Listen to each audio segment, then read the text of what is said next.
tantangan ya.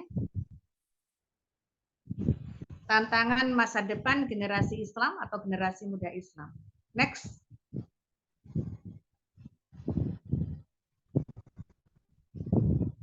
Nah, ini kalau kita bicara generasi ya. Nah, yang kita hadapi hari ini itu adalah anak-anak kita yang usianya adalah usia 7 sampai 21 tahun yang kita sebut generasi Z, kemudian usianya di bawah 7 tahun yang kita sebut dengan generasi Alpha. Atau ada juga ya yang generasi Y usianya 22 sampai 36 tahun. Nah, kalau kita generasi apa nih para bunda? Usia kita berapa nih? 37 sampai 51 generasi X atau 52 sampai 70. Nah, generasi X, ini adalah kondisi generasi kita.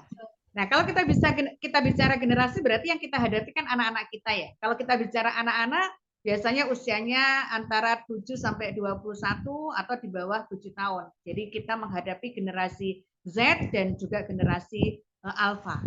Nah, generasi Z itu tumbuh dalam era internet dan media sosial yang semakin dominan. Jadi nggak ada generasi Z yang tidak tersentuh internet. Betul nggak, Bun? Nah, itu generasi Z. Nah, sementara generasi Alpha, dia tumbuh di era teknologi tinggi dan seringkali dianggap sebagai generasi pertama yang benar-benar terhubung dengan teknologi digital ya, dari awal kelahiran mereka. Jadi begitu mereka lahir, mereka sudah bersentuhan dengan apa? Dengan dunia digital. Dengan smartphone. Dengan apa? Dengan tablet dan dengan yang lain-lainnya. Nah, ini yang kita hadapi. Jadi generasi Z dan juga generasi Alpha. Next.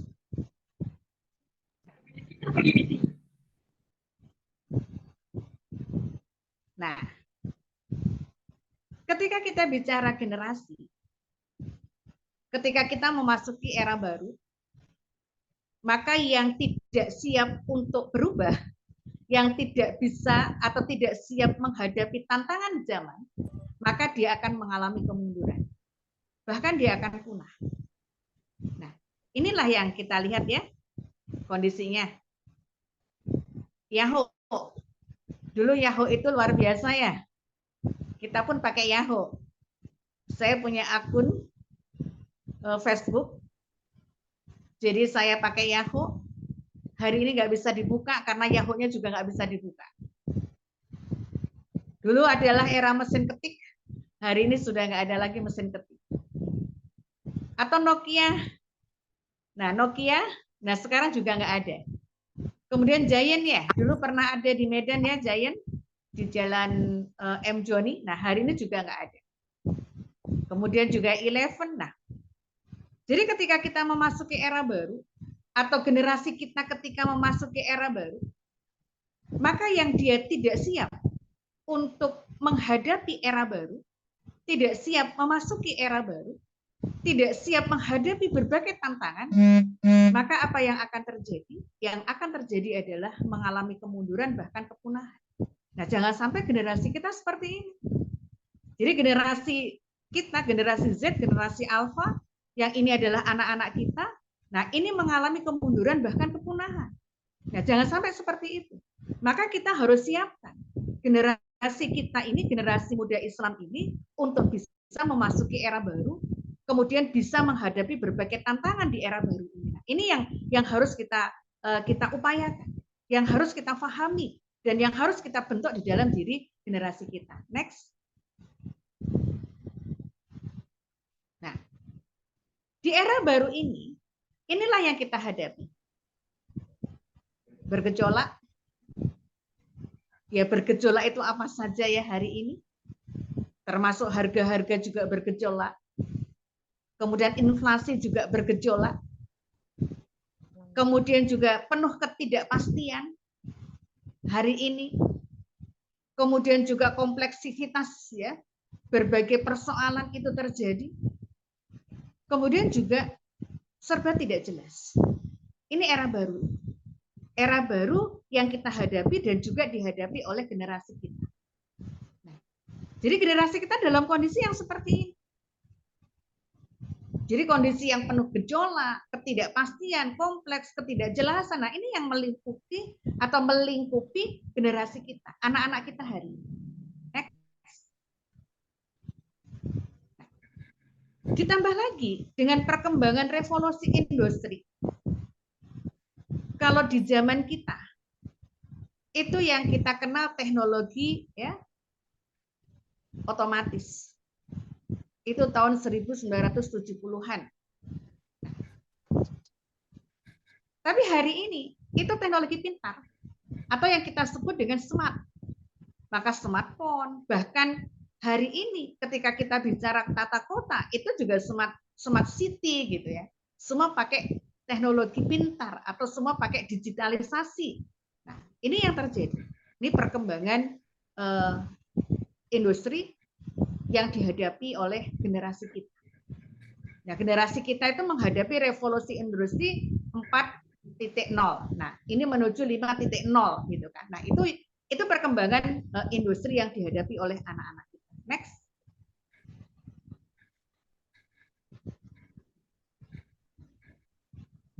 Dan tantangan yang harus dijawab generasi Islam itu secara internasional, maka kondisi generasi kita ini dibombardir. Dengan apa? Dengan serangan berbagai pemikiran-pemikiran yang rusak. Berbagai budaya-budaya yang rusak. Berbagai kerusakan-kerusakan yang hari ini memang benar-benar ya melingkupi generasi kita. Ya mulai dari moderasi, kemudian LGBT, kemudian seks bebas ya dan sebagainya. Nah, ini luar biasa. Ini sesuatu yang dihadapi oleh generasi kaum muslimin yang harus dijawab oleh mereka. Nah, jadi kalau kita bicara generasi muslim, kita bicara pemuda Islam, maka hari ini mereka harus bisa atau mampu menjawab tantangan. Yang hari ini tantangannya itu adalah mendunia. Jadi konstelasinya adalah konstelasi internasional. Tidak hanya penjajahan ya secara undang-undang, penjajahan secara pemikiran, tapi juga penjajahannya itu secara akidah. Itu diserang luar biasa generasi kita. Perilaku, budaya, nah luar biasa hari ini. Itu kondisi generasi kita. Nah sehingga apa? Ya hari ini ketika saya berbincang-bincang ya ada seorang tokoh ya, seorang pengusaha. Nah dia bertanya sama saya gini, hari ini saya punya anak perempuan. Nah, ketika saya punya anak perempuan saya susah. Dia berkawan dengan laki-laki, saya susah. Tapi dia berkawan dengan perempuan, saya lebih susah lagi. Nah, apakah sesuatu yang saya rasakan ini adalah sesuatu yang benar atau sesuatu yang bagaimana? Ya saya katakan hari ini memang harusnya punya perasaan seperti itu. Kalau ibu tidak punya perasaan seperti itu, berarti kondisi ibu merasa baik-baik saja dengan kondisi hari ini. Tidak merasa kekhawatiran terhadap putri ibu itu. Nah, ini tantangan yang dihadapi oleh generasi Islam ya. Jadi tantangan itu tantangan global ya. Jadi tantangan itu tantangan secara mendunia. Nah, apalagi dengan adanya smartphone ya, maka tantangan yang dihadapi oleh generasi kita, anak-anak kita, ini luar biasa. Apa saja bisa diakses gitu. Di mana di smartphone yang kecil itu, di rumah sendiri pun bisa diaksesnya gitu. Nah, ini luar biasa gitu.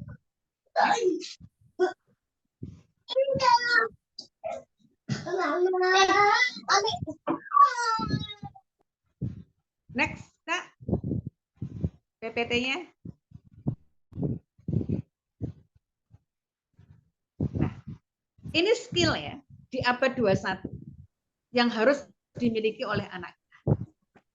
Jadi mereka harus punya critical thinking, ya, kemampuan berpikir yang kritis, kemampuan komunikasi, kreatif, gitu kan. Kemudian juga collaboration, kemudian mindsetnya terus berkembang. Nah, ini adalah skill-skill yang harus dimiliki oleh generasi kita di abad 21 ini.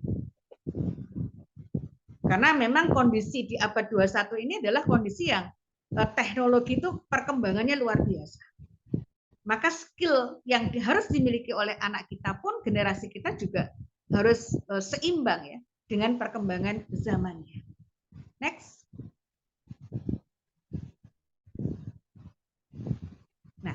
Terus hari ini bagaimana dengan generasi kita? Generasi muda kita. Next. Nah, coba dilihat para bunda. Mana tokoh yang dikenal oleh anak-anak kita? Mereka dikenal?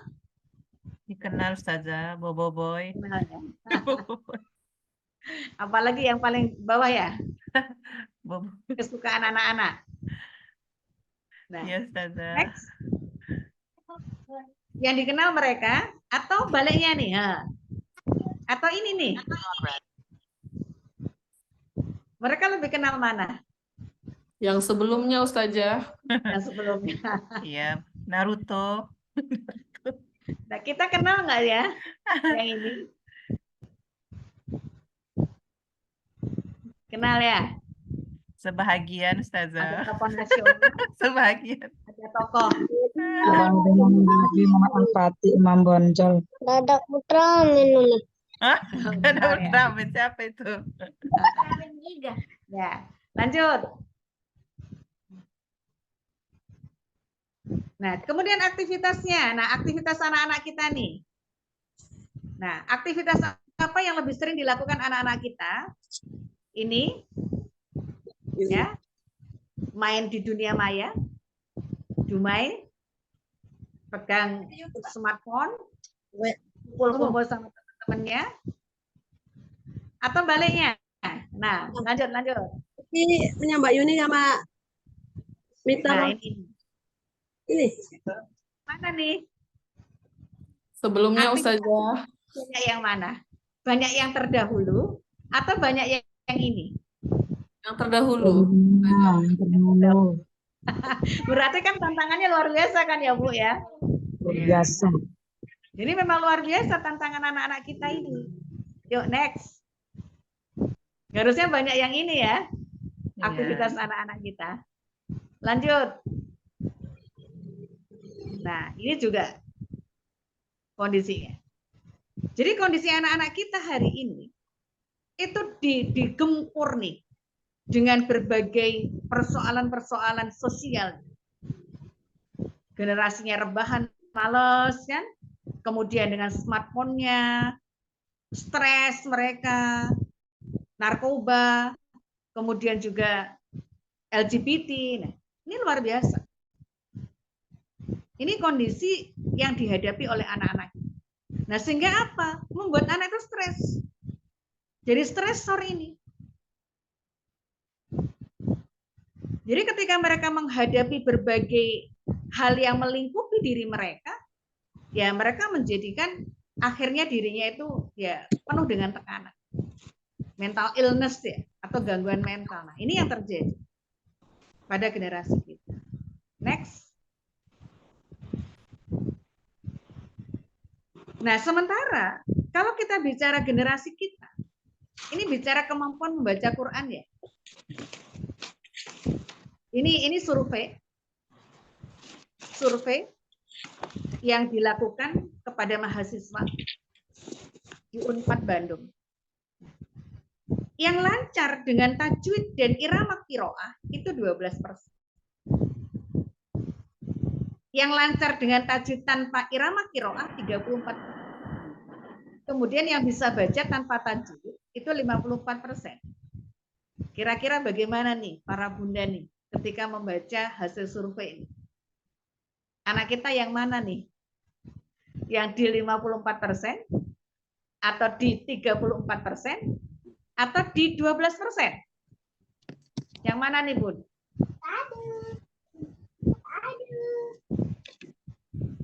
Di 12% ya. Semoga di 12%. Nah, itu anak-anak kita. Next. Ini realitas ya. Ini realitas yang kita hadapi. Nah, ketika kita bicara faktor penentu kualitas generasi, maka yang pertama itu adalah keluarga. Keluarga itu faktor penentu. Kemudian sekolah. Kemudian pertemanan. Kemudian masyarakat yang melingkupi mereka. Nah, ini menjadi faktor penentu kualitas generasi kita. Nah, keluarga kita bagaimana? Sekolah anak-anak kita bagaimana? Pertemanan anak-anak kita bagaimana? Kemudian lingkungan tempat di mana kita hidup. Nah, ini gimana kondisinya? Karena apa? Ini sesuatu yang menentukan apakah generasi kita ini adalah generasi yang berkualitas atau tidak. Ya, next.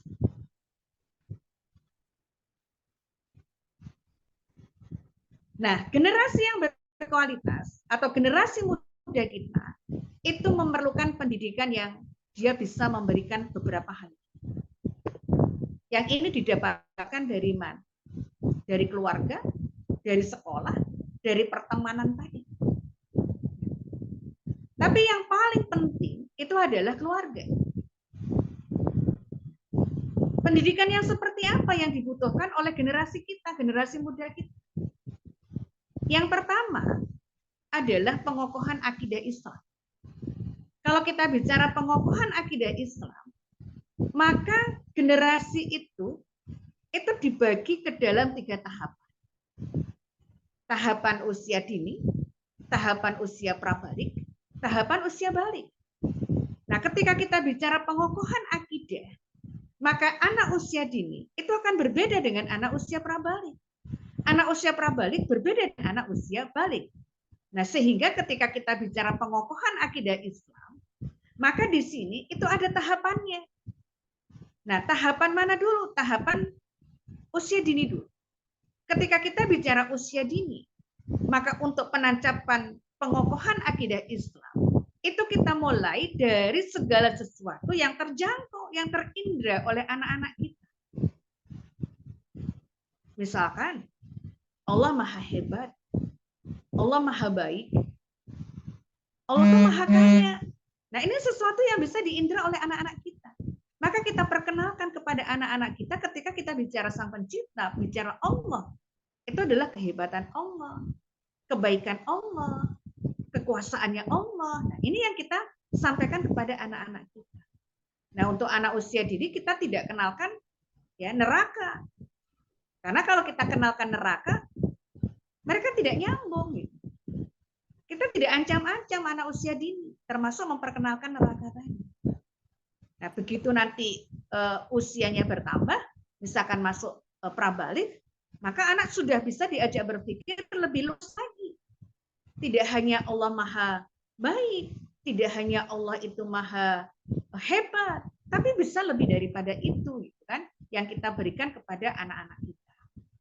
Nah, kemudian yang kedua, maka yang diperlukan oleh anak kita pemahaman sakofah Islam yang luas. Maka di sini kita orang tua itu harus siapkan media.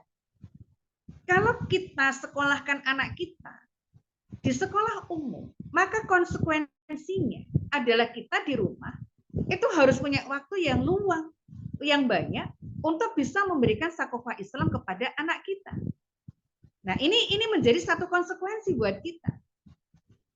Kalau anak kita biarkan saja, mereka pulang sekolah tidak kita proses, tidak kita berikan sakofah Islam, malam hari menjelang tidur juga nggak kita berikan sakofah Islam, terus anak kita dapat sakofah Islam dari mana? Nah, sementara tantangan di luar sana itu luar biasa, memberikan stresor kepada anak-anak kita.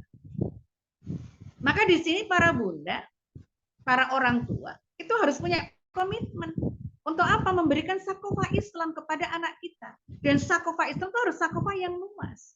Makanya di sini, ketika kita membersamai anak-anak kita, ya kita harus luangkan waktu setiap harinya untuk bisa memberikan pemahaman sakofah Islam ini. Kalau anak kita sudah bisa baca sendiri, gitu kan, bisa memahami sendiri, kita bisa sediakan buku-buku yang harus dibaca oleh anak-anak kita. Jadi bukan kita suruh nonton, tapi membaca. Kita mau menjadikan anak kita apa? Kalau kita mau menjadikan anak kita ulama, kita mau menjadikan anak kita pemikir, kita mau jadikan anak kita adalah saintis gitu ya, maka harus baca, bukan nonton gitu. Nah, makanya di sini kita harus sediakan berbagai sarana dan prasarana untuk menjadikan anak-anak kita itu memang punya sakofah Islam yang luas. Kemudian yang ketiga, maka yang perlu atau yang dibutuhkan oleh anak-anak kita itu adalah kemampuan berpikir serius. Para bunda, berpikir serius itu di atas berpikir benar. Seseorang ketika dia mampu berpikir benar, itu belum tentu dia bisa berpikir serius. Karena kalau kita bicara berpikir serius, ini adalah merealisasikan apa yang dia pikirkan itu sesuatu yang benar. Ambil satu contoh misal, kita punya pemikiran yang benar, bahwasanya tahajud itu penting. Ketika kita tahajud itu ada energi yang luar biasa yang akan kita dapatkan. Tapi apakah ketika kita melaksanakan, kita punya pemikiran bahwasanya tahajud itu sesuatu yang luar biasa, pahalanya juga luar biasa, akan memberikan energi yang luar biasa kepada kita, itu bisa kita realisasikan? Belum tentu. Nah, kalau kita belum bisa merealisasikan, berarti kita belum punya kemampuan berpikir serius. Makanya ketika kita mendidik anak kita, apa yang harus dimiliki oleh anak kita, itu harus punya berpikir serius, kemampuan berpikir serius.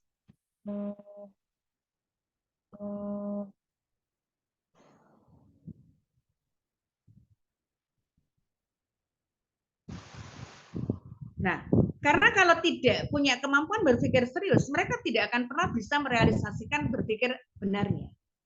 Nah, termasuklah misalkan, puasa Senin Kamis itu penting di dalam kehidupan kita. Nah, apalagi kita seorang pendidik itu, kita harus memberikan contoh. Tapi apakah pemikiran kita yang benar ini bisa kita realisasikan? Belum tentu. Nah, ketika kita belum bisa merealisasikan apa yang kita pikirkan itu sesuatu yang benar, berarti kita belum punya kemampuan berpikir serius. Nah, berpikir serius itu sama dengan berpikir target, sama dengan berpikir tujuan. Nah, tujuannya dulu yang di depan, baru kita buat langkah-langkah. Nah, kalau kita nggak menetapkan tujuan dulu buat langkah-langkah, kita belum berpikir serius. Nah, ini anak-anak kita. Jadi harus punya kemampuan berpikir serius. Nah, ketika anak punya kemampuan berpikir serius, maka ketika dia punya target di dalam hidupnya, dia akan bisa merealisasikan target-target di dalam hidupnya. Dia bisa merealisasikan berbagai cita-cita di dalam hidupnya. Nah, sama juga dengan kita. Nah, kalau kita misalkan mau buka usaha misalkan, terus kita mikirnya, nanti kalau pelanggannya banyak gimana ya? Sanggup apa enggak ya? Nah, terus kemudian kita mikirnya, kayaknya nggak sanggup ya, kayaknya begini ya, kayaknya begitu ya, itu tidak berpikir serius. Kalau berpikir serius, jalan. Saya punya usaha saya harus sukses. Suksesnya usaha saya kalau pelanggannya sekian. Baru kita membreakdown langkah-langkah apa yang harus kita lakukan sehingga apa yang kita pikirkan, apa yang kita targetkan itu bisa terrealisasi. Jadi berpikir serius itu yang kita kedepankan adalah target. Yang kita kedepankan itu adalah tujuan. Yang kita kedepankan itu apa yang harus kita raih. Bukan yang kita kedepankan adalah apa yang kita miliki. Kemampuan apa? Atau materi apa? Terus kemudian seberapa sih yang hari ini bisa kita wujudkan? Bukan itu. Tapi berpikir serius, berpikir tujuan itu tujuannya dulu. Nah, kemudian kita serahkan kepada Allah. Kita punya Allah. Kita punya kekuatan ruhiyah. Allah itu nggak mungkin membiarkan kita ketika kita punya niat yang baik. Nah, itu yang harus ada di dalam benak anak-anak kita. Nah, kemudian skill yang sesuai dengan tantangan masa depan. Jadi anak-anak harus dibekali skill. Karena skill itu digunakan untuk survive di dalam kehidupannya. Maka penting untuk memberikan bekal skill ini kepada anak-anak kita. Jadi ya anak-anak ini ya skill minimal itu juga harus dia punya gitu. Karena kalau tidak dia miliki, ya gimana dia akan bisa menghadapi tantangan masa depan? Bagaimana dia akan bisa survive gitu? Kalau dia tidak punya skill gitu. Maka skill itu penting. Nah, kemudian yang kelima, lingkungan pertemanan yang kondusif. Maka kita punya kewajiban para bunda untuk mencarikan teman buat anak-anak kita. Kita punya kewajiban untuk memilihkan teman buat anak-anak kita. Karena anak-anak ini ketika kita biarkan mereka memilih teman, kemudian temannya tidak kondusif, temannya tidak mendukung kesolehan anak kita, kemudian tidak mendukung kemampuan anak kita yang kita mau jadikan misalkan ulama, saintis, atau yang lainnya. Justru temannya adalah teman yang malas, teman yang dia suka ke mall, teman yang dia konsumtif gitu kan. Nah, maka ini akan menjadikan rusak anak-anak kita. Maka lingkungan pertemanan yang kondusif ini penting buat anak-anak kita dan kewajiban kita sebagai orang tua untuk memilihkan teman. Nah, dan yang tak kalah penting, yang terakhir adalah keterlibatan orang tua sebagai role model. Para bunda, orang tua, kalau pengen anaknya soleh, dia harus soleh duluan. Kalau pengen anaknya baik, kita harus baik duluan. Kalau anaknya pengen hebat, kita harus hebat duluan. Maka orang tua itu harus menjadi role model sebagai contoh. Jadi orang tua itu dia harus memposisikan dirinya ini sebagai teladan. Yang namanya manusia, dia butuh contoh. Dan mendidik dengan contoh itu sangat-sangat berdaya guna. Misalkan, ketika saya punya anak prabalik, kelas 5. Hamam hari ini birrul walidainnya, Umi minta tolong, pakaian yang sudah Hamam angkat, yang Hamam taruh di dalam keranjang, tolong Hamam lipatin. Kira-kira dilipatin nggak, Bun? Iya, Mi. Nanti, Mi. Katanya gitu kan. Coba saya datang. Hamam, ayo kita lipatin. Umi yang balik kan. Dibalik nih baju-bajunya, Umi balik. Hamam yang melipat. Jalan nggak, Bun? Itulah mendidik dengan contoh. Maka kita sebagai orang tua harus menyiapkan diri kita sebagai role model. Karena kalau kita tidak menjadi role model, tidak menjadi contoh, maka apa yang kita sampaikan kepada anak-anak kita itu tidak akan berdaya guna. Jadi kita hanya jerit-jerit saja. Tahfiz. Tolonglah tahfiz. Nah, kita sambil gosok pakaian. Atau kita sambil pegang HP. Kira-kira anak kita tahfiz enggak? Coba kita duduk. Yuk nak, kita tahfiz nak. Biar Umi simak. Jalan enggak? Atau kita menginginkan anak kita sholat tahajud. Sementara orang tuanya enggak sholat tahajud. Kira-kira tahajudnya jalan enggak? Bun, pengen enggak punya generasi seperti Muhammad Al-Fatih? Muhammad Al-Fatih itu begitu balik, dia tidak pernah meninggalkan sholat tahajud. Kira-kira ujuk-ujuk enggak? Begitu balik dia enggak meninggalkan sholat tahajud. Itu by proses, Bun.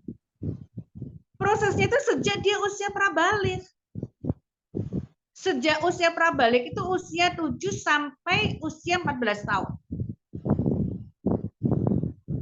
Dimulai dari situ. Bisa sendiri enggak Muhammad Al-Fatih itu sholat tahajud? Atau harus dibangunkan? Diproses.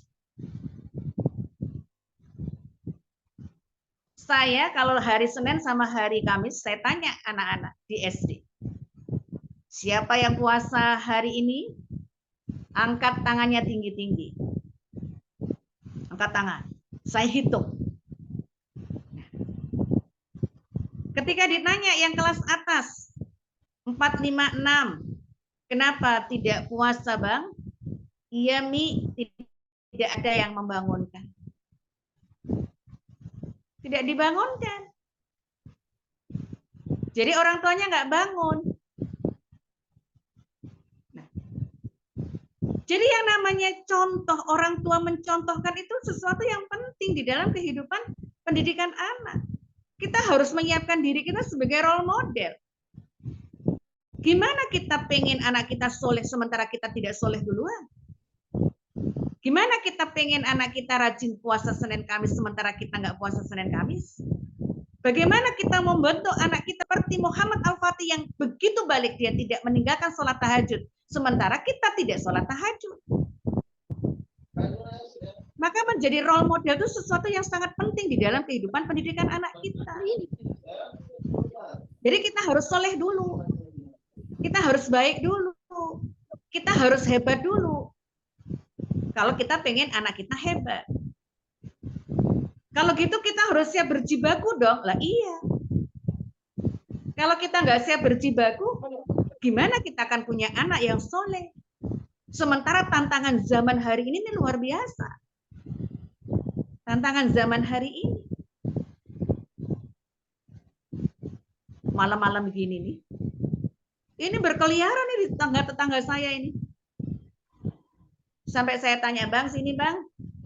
Abang anak sekolahan bukan? Iya, Mi. Kok Umi nggak pernah lihat ya Abang belajar? Kan luar biasa itu. Berkeliaran itu. Mulai dari anak usia dini, usia prabalik, sampai usia balik itu berkeliaran ini. Lah kalau kita nggak kuat sebagai magnet buat anak-anak kita, apa anak kita nggak ikut keluar?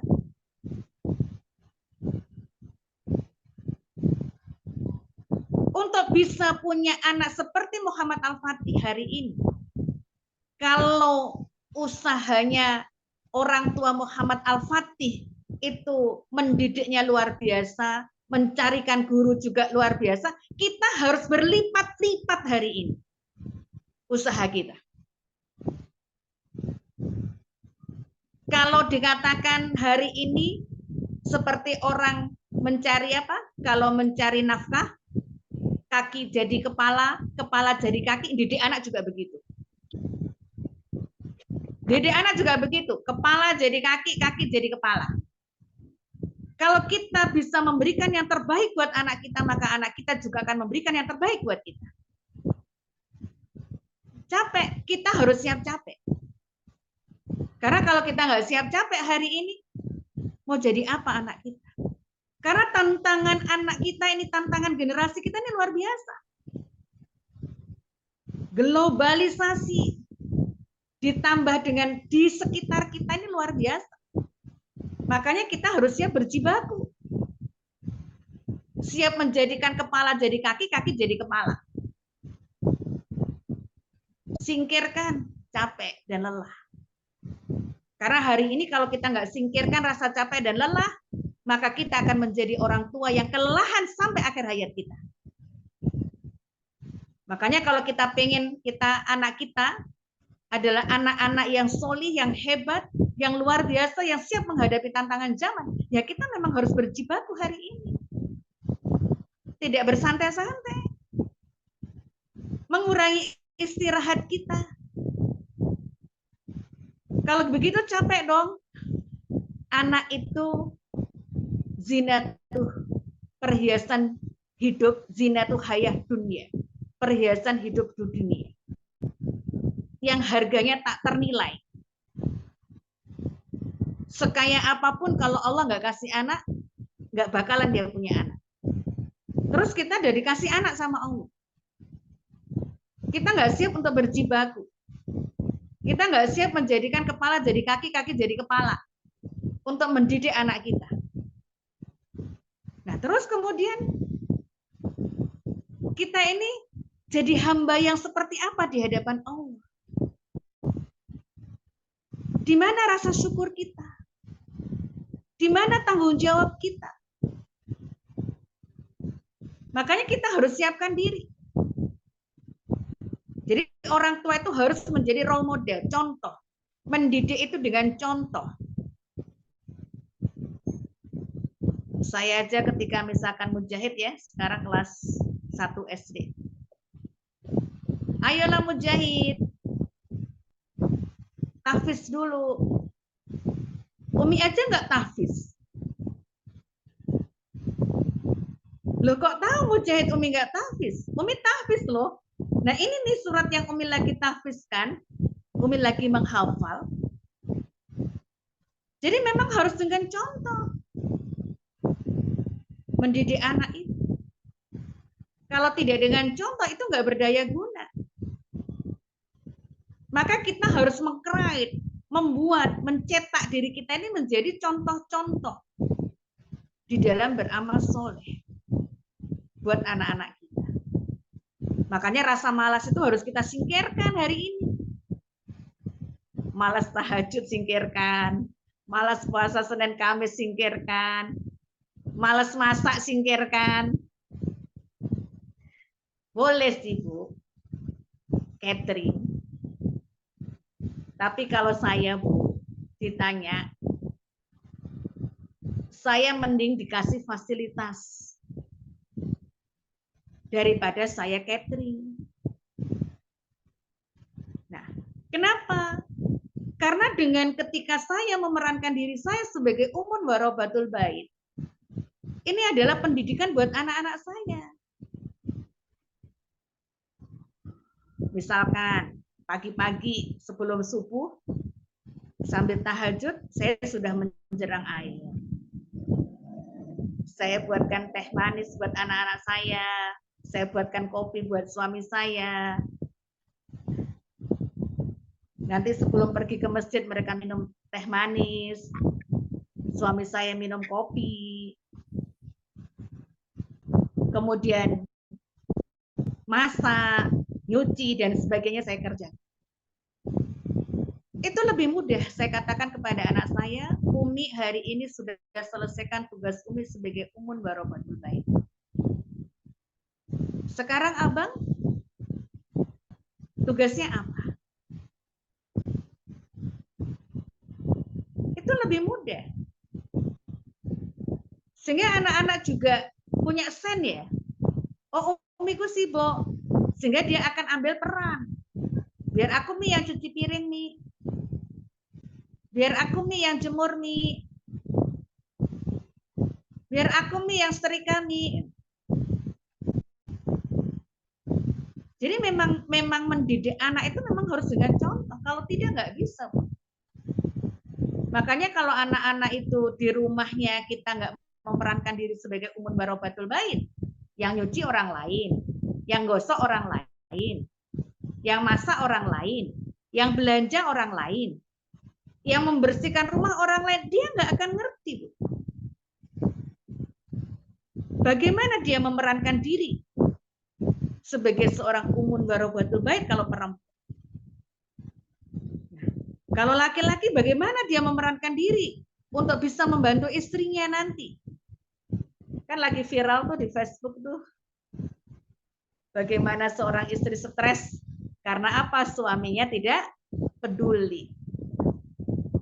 Kenapa bisa seperti itu? Ya karena kita, orang tuanya, tidak memproses anaknya untuk menjadi anak-anak yang peduli gitu.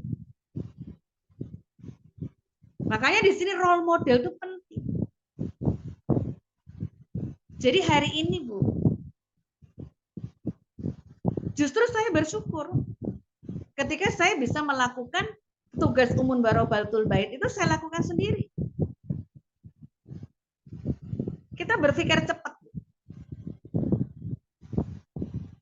Bagaimana dengan waktu yang singkat kita bisa mengerjakan banyak hal secara sistematis. Dan ini pendidikan buat anak kita.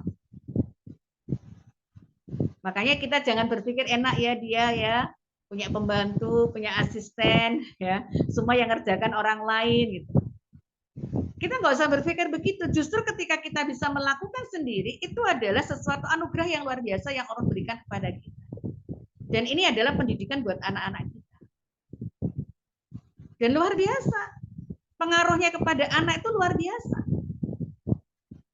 Ketika kita melakukan tugas-tugas kita sendiri gitu. Ini menjadi direkam ya buat anak kita, kemudian ini juga menjadi contoh buat anak kita. Dulu saya melihat ibu saya, ini luar biasa ya ibu saya, menjadi seorang istri buat bapak saya. Ketika bapak saya pulang jam 10 ya, istirahat, gitu. Ibu saya menemani bapak saya makan, dihidangkan. Terus bagi saya bisa lebih baik daripada ibu saya ketika nanti saya menjadi seorang istri. Nah. Jadi itu ada di dalam bayangan saya. Coba kan deh kata saya tidak melihat ibu saya seperti itu, mungkin saya juga tidak punya pemikiran seperti ini. Maka para bunda, kita harus siapkan diri untuk menjadi role model, menjadi contoh buat anak-anak kita. Sebenarnya tidak hanya kita, suami juga harus seperti itu, dia menjadi role model. Gimana seorang bapak itu meminta anaknya untuk rajin ke masjid sementara dia nggak ke masjid? Harusnya anaknya ditentengi ke masjid. Jadi harus menjadi contoh seorang bapak. Buat siapa? Buat anak-anak. Kalau kita kemaruk belajar, kita kemaruk nih dengan ilmu, maka anak kita juga akan kemaruk dengan ilmu. Kalau kita kemaruk nih dengan buku, anak kita juga akan kemaruk dengan buku gitu. Karena apa? Contoh itu sesuatu yang luar biasa, berdaya guna buat anak-anak kita. Nah kalau gitu, capek dong kita menjadi orang tua. Ya memang harus capek menjadi orang tua. Karena kalau tidak capek sekarang, kita akan capek seumur hidup kita. Anaknya ngelendot saja sama kita. Anaknya problem aja sama sepanjang hidupnya. Kan hari ini luar biasa. Beberapa ini ya, kenalan itu. Anaknya baru nikah 6 bulan cerai. Anaknya baru menikah, punya anak 6 bulan ya, berarti sekitar 1,5 tahun gitu ya, cerai. Kan luar biasa hari ini kondisinya. Ketidakmandirian di dalam menghadapi problem.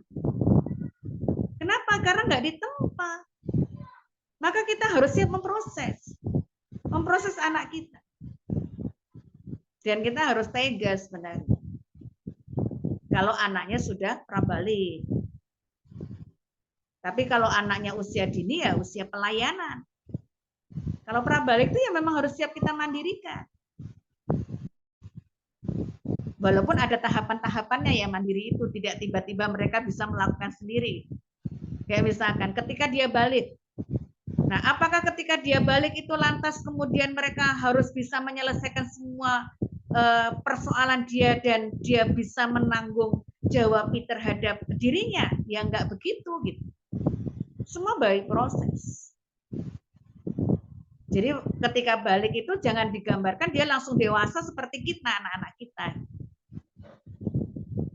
Anak kita ketika balik ya balik awal, ya dia ya namanya juga perantara antara prabalik ke balik.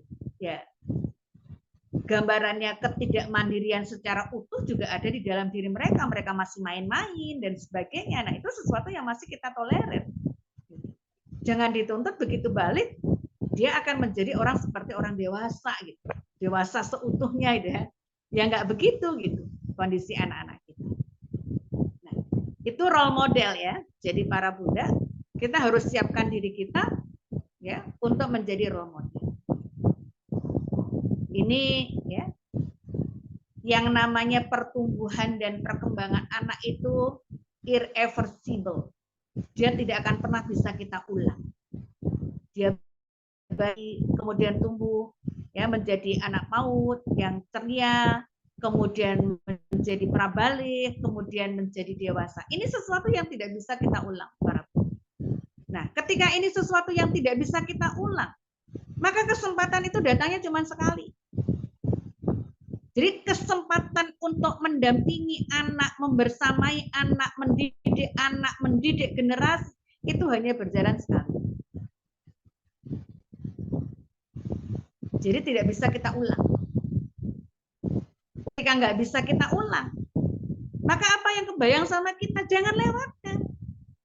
Jangan pernah kesempatan ini dilewatkan begitu saja.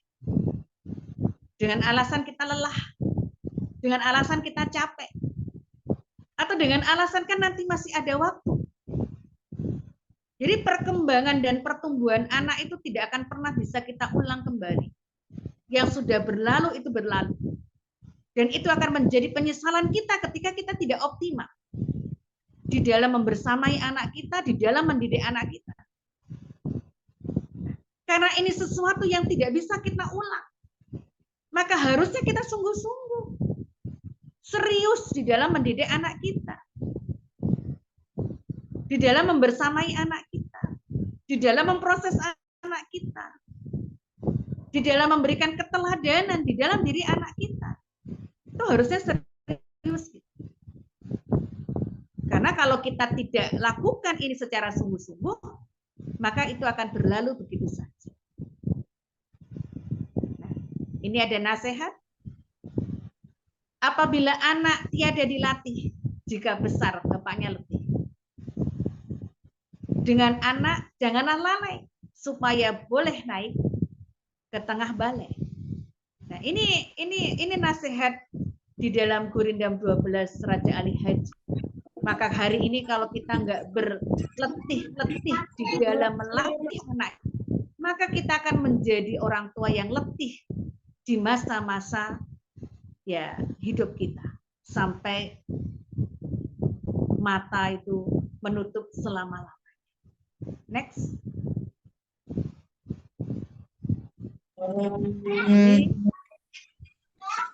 Tiada suatu pemberian yang lebih utama dari orang tua kepada anaknya selain pendidikan yang terbaik. Maka berikanlah pendidikan yang terbaik buat anak-anak kita supaya kita menjadi orang tua yang tidak letih ya di masa tua kita karena kita tidak berletih-letih dalam melatih anak kita.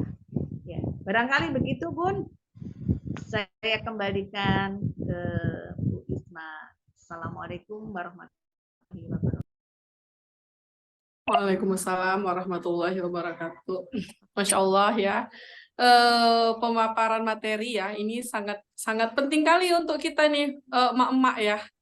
Karena dari yang dibahas Ustazah bahwasanya ibu itu punya peran utama atau peran penting untuk menjadi model kan gitu ya.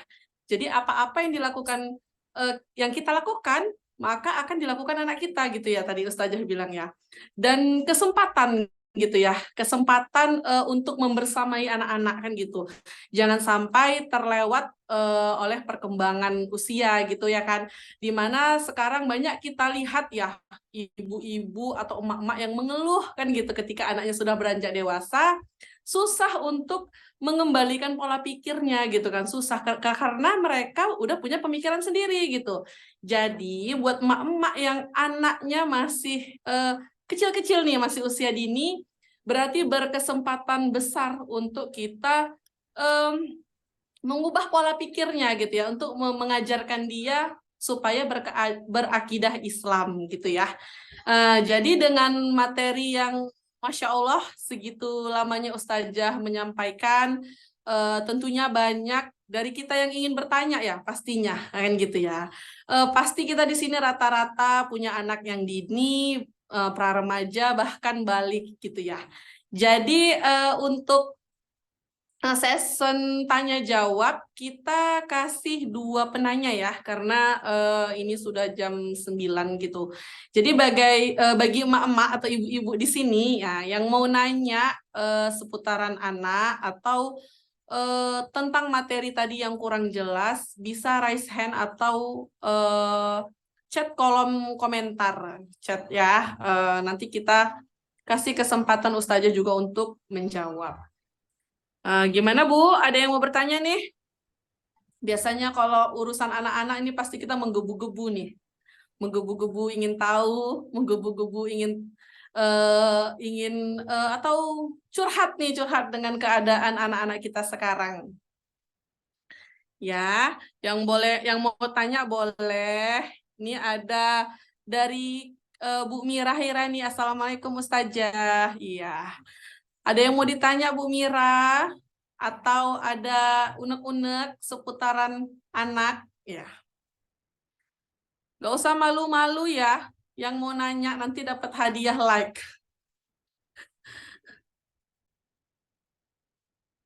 Baik, ini sudah ada satu penanya Ustazah. Saya bacain dulu. dari Bu Mira ya. Assalamualaikum Ustazah, bisa dicontohkan lagi berpikir serius. Itu dari Bu Mira, Ustazah mau dijawab langsung atau kita tunggu pertanyaan satu lagi?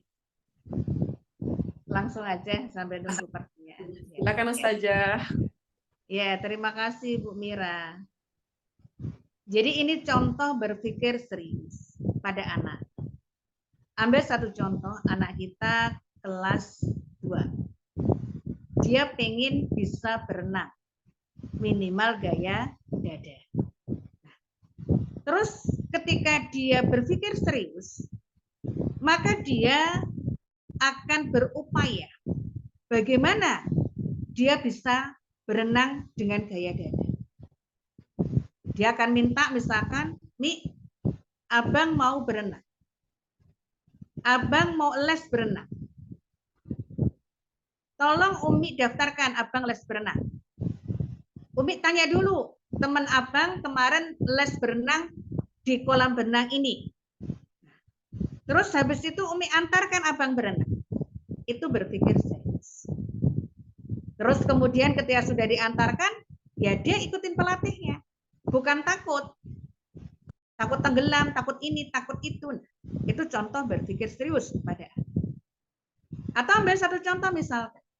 Kita punya anak di kelas SD, misalkan di kelas 1. Kelas 1, itu target hafalan misalkan setengah juz. Ketika anak itu bisa kita ajak untuk berpikir target, ambil satu contoh misal, saya berhadapan dengan Mujahid misal, anak saya kelas 1. Mujahid di semester ini itu mestinya sudah hafal 2 surat di juz 29, Al-Mulk dan Al-Qalam. Nah, gimana supaya Al-Mulk dan Al-Qalam itu bisa selesai dalam 1 semester ini? Maka Mujahid harus ngikutin apa kata ustazahnya. Nah, ustazahnya bilang, ini diulang 21 kali setiap hari, tambah lagi 21 kali. Jadi setiap hari itu penambahan ayat itu harus diulang 21 kali. Terus ngulangnya bagaimana? Kalau Mujahid mendengar saja, besok nggak akan hafal. Kita buktikan. Tapi kalau Mujahid itu bicara nih, suaranya dikeluarkan, besok Mujahid setor akan lancar. Nah, satu ketika Mujahid tidak mau buka mulut, Uminya yang baca. Begitu besok setoran, ternyata harus mengulang. Jadi tidak bisa menambah ayat. Ini kita jadi diskusi. Nah, ini kan betul kan Mujahid. Kalau Mujahid tidak bersuara nih, Mujahid besok tidak akan hafal di hadapan ustazahnya. Setor. Tapi kalau Mujahid itu mengeluarkan suaranya nih, 21 kali ini kita cicil nih gitu kan. Subuh 7 kali, kemudian asar 7 kali, ba'da maghrib 7 kali. Nah, itu Mujahid pasti bisa. Terus akhirnya dia lakukan. Karena dia tahu konsekuensi kalau tidak mengucapkan pasti dia besok tidak lancar. Itu berpikir serius tuh begitu. Jadi targetnya di depan, kemudian kita buat langkah-langkah untuk mencapai target. Itu buat anak. Nah, kalau anak saja harus punya kemampuan berpikir serius, bagaimana dengan kita, orang tua? Nah, ambil satu contoh misal. Jadi di dalam Min Muqawimat, di dalam buku kitab Pilar-pilar Pengokoh Nafsiyah. Nah, di situ jelas ya. Ada satu hadis digambarkan begini. Bahwasanya tawakal, ketika seorang hamba itu bertawakal dengan sebenar-benarnya tawakal, dia akan seperti burung. Dia pergi pagi, pulang petang dalam kondisi kenyang. Nah, dan Allah itu akan mencukupkan apa yang dibutuhkan ya bagi siapa saja yang dia bertawakal dengan sebenar-benarnya tawakal. Itu pemikiran yang benar. Bisa nggak kita realisasikan, Bu? Begitu kita punya cita-cita nih, gitu kan, saya mau umroh atau saya mau berkunjung ke rumah mertua, rumahnya jauh gitu ya, butuh ongkos yang banyak gitu kan. Terus kita goyang, bisa nggak ya? Bisa nggak ya? Bisa nggak ya? Nah, itu namanya kita tidak berpikir serius. Kita nggak berpikir target. Harusnya apa target itu kita kedepankan. Oh, saya mau mengunjungi mertua gitu kan, nyebrang pulau. Nah, sementara kondisinya hari ini seperti ini nih, bekal yang saya punya. Ya kita serahkan aja sama Allah. Allah sesuai dengan prasangka hambanya. Allah sesuai dengan apa yang kita niatkan. Tinggal buat langkah-langkah apa yang harus kita lakukan dengan apa yang ada di dalam diri kita hari ini. Nah, itu kita bicara berpikir serius. Jadi berpikir serius itu yang didepankan itu adalah target. Kalau bahasa di dalam beberapa kitab itu adalah berpikir dan berbuat untuk mencapai tujuan. Kaidah amal. Itu berpikir serius itu begitu. Jadi tempatkan dulu targetnya, tujuannya, baru kita breakdown. Nah, di sini butuh kekuatan ruhiyah. Jadi kekuatan ruhiyah sandaran kepada Allah tuh harus kuat. Kalau nggak kuat gitu kan, ya nggak bisa kita berpikir serius. Kayak misalkan Rasul ya. Rasul itu kan ketika perang Badar misalkan, itu kan 300 banding 1000. Andai kata Rasul tidak berpikir serius, maka Rasul akan mundur. Gimana ya? 300 lawan 1000. Nah, secara hitungan matematis kalah dong gitu. Nah, tapi kan Rasul menyerahkan segala urusannya kepada Allah gitu. Ya insya Allah Allah akan memberikan kemenangan. Kalau yang kita niatkan adalah benar, yang kita niatkan adalah sesuatu yang baik gitu kan, nggak mungkin Allah nggak kasih jalan. Nah, itu harusnya yang ada di dalam benak kita begitu. Nah, bagi siapa? Bagi kita orang tua. Ya, itu untuk Bu Mira, semoga jelas. Ya, gimana Bu Mira? Apakah sudah jelas? Sudah, baiklah, Masya Allah, dipancing satu pertanyaan ternyata banyak banget yang nanya di kolom chat. Tapi karena tadi pertanyaan pertama dari kolom chat, maka kita sambung dulu nih yang raise hand ya. Banyak banget nih yang raise hand. Ada dari Bu Fatma, Dolo Mas Tihul, ada dari Bu Nurjanah Medan, ada Bu Intan dari Medan Amplas, bahkan ada dari Bu Hesti Pratama ya di Bekasi. Ini jauh banget nih. Jadi kita satu orang yang resen ya, berhubung tadi dari chat hari kemudian kita kasih yang dari resen. Ini boleh untuk dari Bu Fatma dari Dolo Mas Kihul. Assalamualaikum.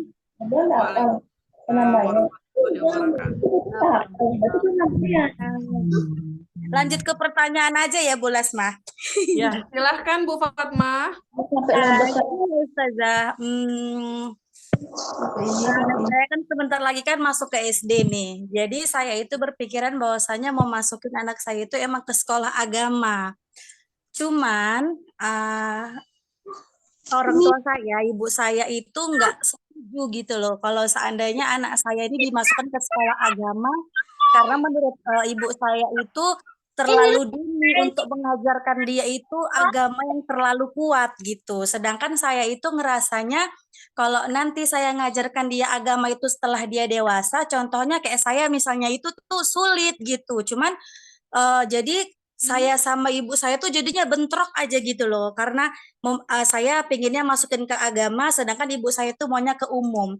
Jadi saya tuh mau nanya pendapat ke Ustazah apa gitu yang sekarang ini harus saya lakukan. Maksudnya kayak udahlah saya biarin aja mama saya itu kayak gitu, yang penting anak saya masuk ke sekolah agama, atau ya dibiarkan aja sampai nanti SMP atau SMA anak saya baru saya masukkan pesantren gitu contohnya.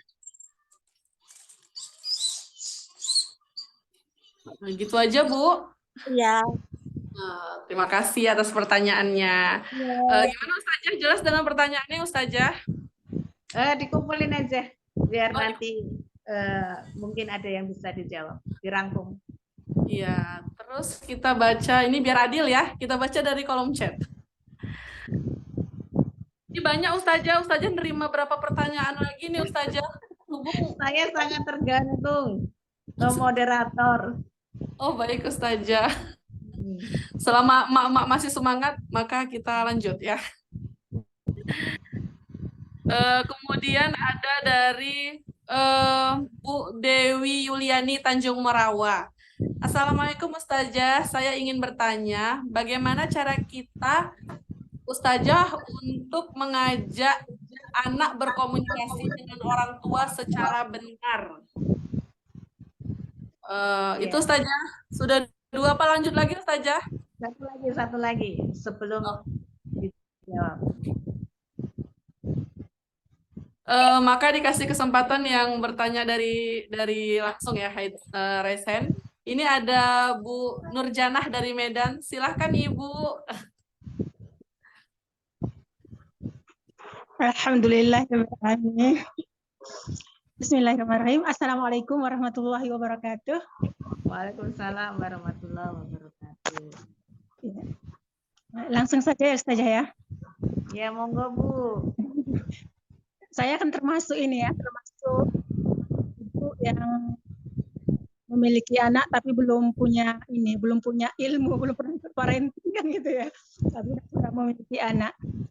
Seperti yang tadi Ustazah jelaskan ya, untuk mengubah anak yang sudah memiliki pemikiran terlebih dahulu, pemikiran lain, bukan pemikiran Islam. Jadi bagaimana mengubahnya? Yang mana sekarang dia ya udah termasuk balik lah ya Ustazah ya.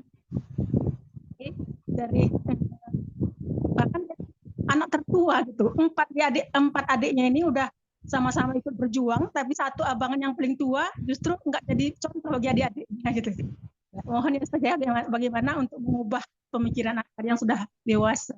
Ya mungkin demikian ya Ustazah. Jazakillah khairan kasiran atas jawabannya. Assalamualaikum warahmatullahi wabarakatuh. Waalaikumsalam warahmatullahi wabarakatuh.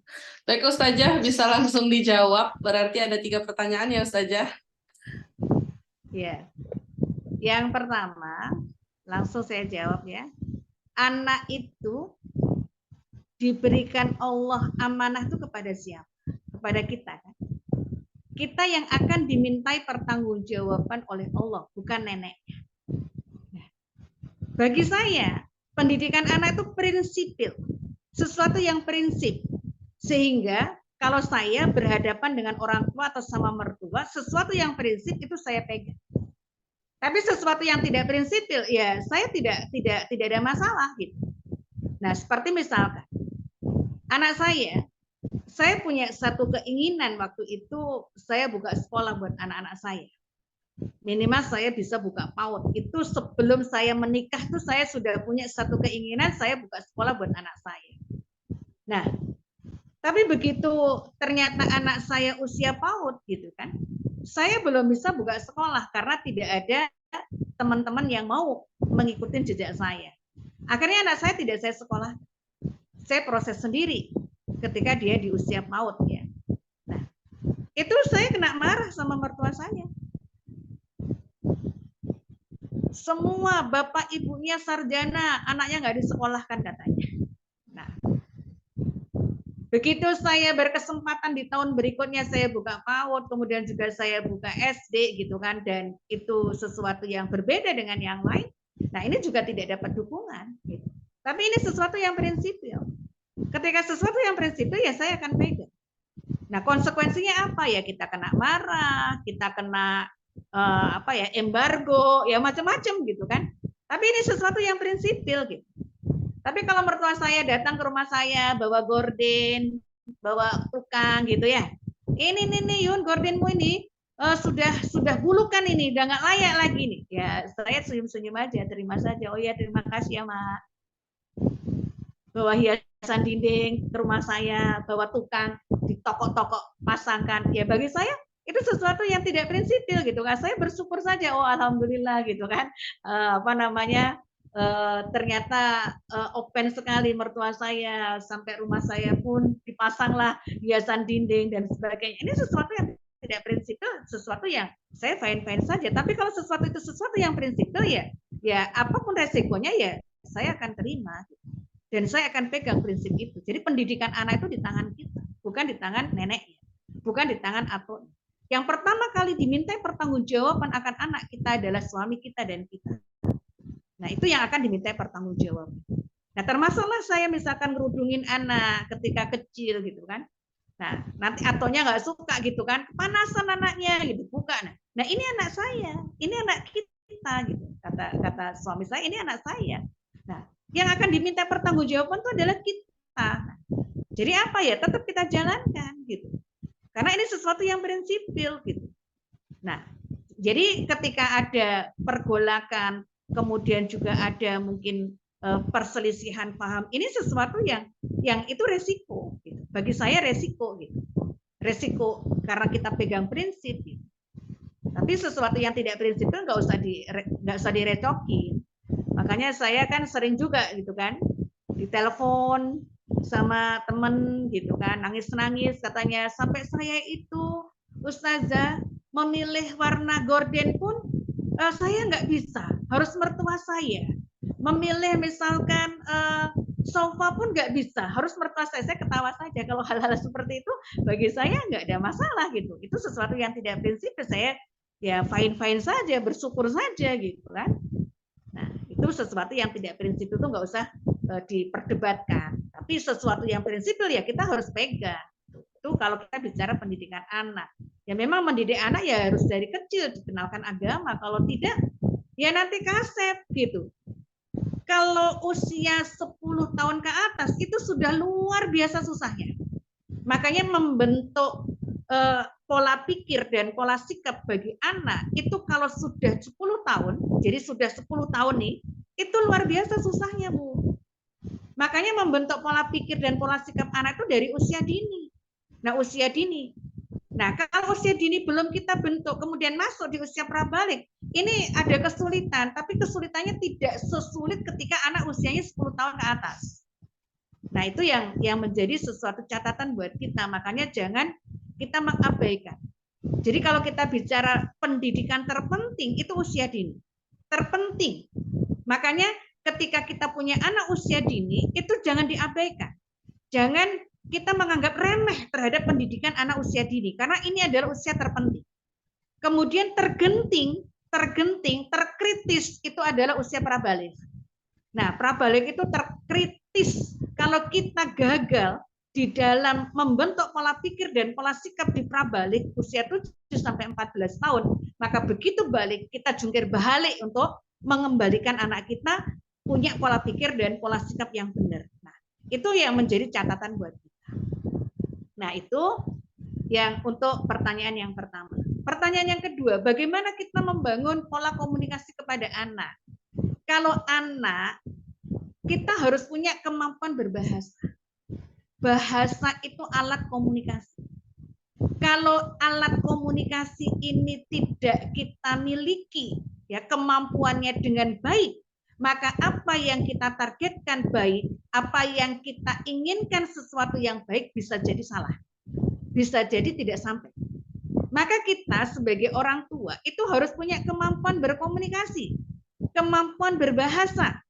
Nah, bahasa yang harus kita miliki, yang pertama, itu kita berbahasa itu harus standar, SOP, subjek, SPO, subjek, predikat, objek, keterangan. Nah, ini harus kita benahi, karena kita mau membangun konstruksi, kita mau membangun pemikiran anak. Nah, untuk membangun pemikiran anak itu berangkat dari membangun berbahasa yang benar. Nah, bahasa yang benar. Maka kita harus memulai dari sekarang untuk berbahasa yang benar. Subjek, predikat, objek, keterangannya jelas. Ambil satu contoh misalkan. Nah, anaknya main kulkas nih. Nah, ini namanya kulkas. Kulkas itu alat untuk mendinginkan bahan makanan. Bahan makanan kalau didinginkan itu akan awet. Tapi kalau kamu mainkan buka tutup, gitu kan? Maka kulkas ini akan rusak.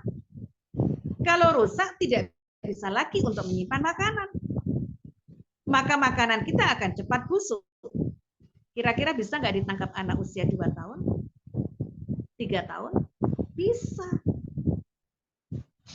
Nah, kenapa? Karena bahasanya subjek, predikat, objeknya jelas. Itu berbahasa sama anak. Terus jangan panjang-panjang kalimatnya. Terus jangan seperti kereta api ngomongnya. Awas ya, nanti itu nih rusaknya nih. Itu nggak akan bisa dipahami oleh anak kita. Jadi subjek, predikat, objeknya harus jelas. Itu yang pertama. Kemudian yang kedua, pilihan kata. Maka kita sebagai orang tua itu harus kaya kosakata. Makanya harus rajin baca. Kalau nggak rajin baca, gimana kita kaya kosakata? Karena apa? Karena yang namanya kita berbahasa sama anak itu kan dalam rangka mempengaruhi jiwa anak kita. Nah, untuk bisa berpengaruh itu kan kita harus menyentuh pemikiran dan perasaannya. Makanya pilih kata-kata yang menyentuh. Nah, itu yang harusnya kita lakukan. Jadi yang harus kita tingkatkan adalah kemampuan kita berbahasa untuk bisa berkomunikasi dengan baik pada anak. Terus bahasa itu harus lugas. Jangan bisa dimaknai yang lain. Kalau bisa dimaknai yang lain, nanti makna yang lain itu yang diambil sama anak kita. Ambil satu contoh misal. Hammam, Umi mau menjadikan kamu ulama. Umi mau menjadikan kamu orang hebat. Umi mau menjadikan kamu seorang saintis. Maka Umi tidak mau kamu sering nonton. Karena nonton itu tidak akan menjadikan kamu itu menjadi seorang ulama. Ulama itu baca. Baca. Kira-kira baca nggak dia? Baca. Kayak misalkan kasus Rohingya. Rohingya itu di mana? Itu siapa? Kenapa bisa sampai ke Indonesia? Ya tinggal saya carikan bacaan terkait dengan sejarah Rohingya. Ini kamu baca. Apa yang kamu dapatkan? Ya sampaikan apa yang didapatkan. Jadi baca. Kalau mau hebat baca, bukan nonton. Nah, jadi kemampuan berbahasa kita ini akan memberikan daya dorong anak-anak kita untuk melakukan apa yang kita inginkan. Makanya harus bisa menyentuh pemikiran dan perasaannya. Nah, itu pilihan bahasa, pilihan kata, pilihan apa namanya? Pilihan kosakata. Nah, itu yang kita butuhkan. Jadi makanya di sini kemampuan kita berbahasa ini harus kita tingkatkan. Jangan gitu-gitu saja. Sehingga kita bisa mempengaruhi jiwa dan pemikiran anak kita, menyentuh pemikiran dan perasaan anak kita. Nah, itu kalau kita bicara kemampuan berbahasa. Nah, terus kemudian bagaimana dengan anak-anak kita yang sudah terlanjur? Supaya mereka punya pemikiran yang benar. Itu butuh kerja yang ekstra. Makanya kesabarannya harus berlipat-lipat. Karena sudah terlanjur. Terlanjur pola pikir dan pola sikapnya rusak. Nah, maka apa yang harus kita lakukan? Dikontak, diinteraksikan pemikiran itu. Nah, ya kalau bisa setiap hari diinteraksikan. Nah, itu yang harus kita lakukan. Sudah bertahun-tahun tapi kok nggak berubah. Lah sekarang rusaknya sudah berapa tahun? Kita baru berapa lama kita melakukannya? Ambillah misalkan anak kita usianya misalkan sudah 22 tahun. Nah, kita baru melakukan 1 tahun. Nah, 22 tahun itulah dirusaknya. Makanya di sini butuh kesabaran ekstra. ekstra sabar, kemudian juga usahanya juga harus lebih kuat, doanya juga harus lebih kenceng. Jadi harus punya kesabaran di atas rata-rata. Doanya juga di atas rata-rata. Kemudian kontaknya di atas rata-rata. Kalau orang dikontak seminggu sekali, maka anaknya setiap hari harusnya dikontak. Itu yang harus kita lakukan. Nah, semoga dimudahkan oleh Allah dan dibukakan pemikiran dan perasaannya, hatinya atau jiwanya ya Bu ya. Nah, barangkali begitu Bu Lasma. Iya, syukran Ustazah. Masya Allah, antusias penanya ya. Dari sini kita bisa petik sebenarnya bahwasanya problemnya emak-emak itu adalah menghadapi anak gitu ya. Apalagi anak yang sudah terlanjur dewasa mungkin gitu ya. Maka kita harus ekstra sabar. Ini mohon maaf sekali ibu-ibu yang lain untuk pertanyaan. Ini sudah 4 pertanyaan.